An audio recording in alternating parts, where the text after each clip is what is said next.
உலகம் காக்கப்படும் ஒவ்வொரு முறையும் அவர்கள் இருவரும் மீண்டும் சந்திக்கிறார்கள். இது தற்செயலா? இல்ல, இது நித்திய காதல்.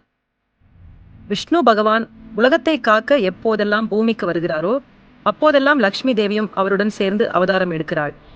ஆனால் இதுல ட்விஸ்ட் என்னன்னா, அவர்கள் வேற வேற இடத்துல பிறக்கிறார்கள், வேற வேற பெயர்களில் வளர்கிறார்கள். ஆனாலும் விதி அவர்களை மீண்டும் இணைக்கிறது. சில உதாரணங்கள் பாருங்க. ராம அவதாரம், விஷ்ணு ராமராக பிறந்தார். லக்ஷ்மி சீதையாக மிதிலையில் பிறந்தார். ஸ்வயம்பரத்தில் அவர்கள் மீண்டும் இணைந்தார்கள். கிருஷ்ண அவதாரம், விஷ்ணு கிருஷ்ணராக மதுராவில் பிறந்தார். லக்ஷ்மி ருக்மிணியாக விதர்ப்பத்தில் பிறந்தார்.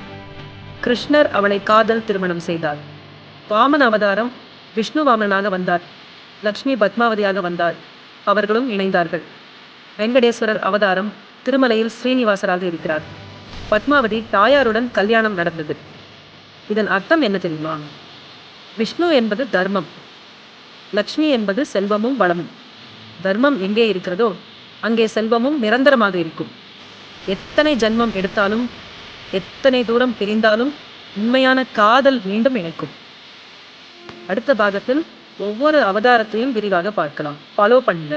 ஃபாலோ.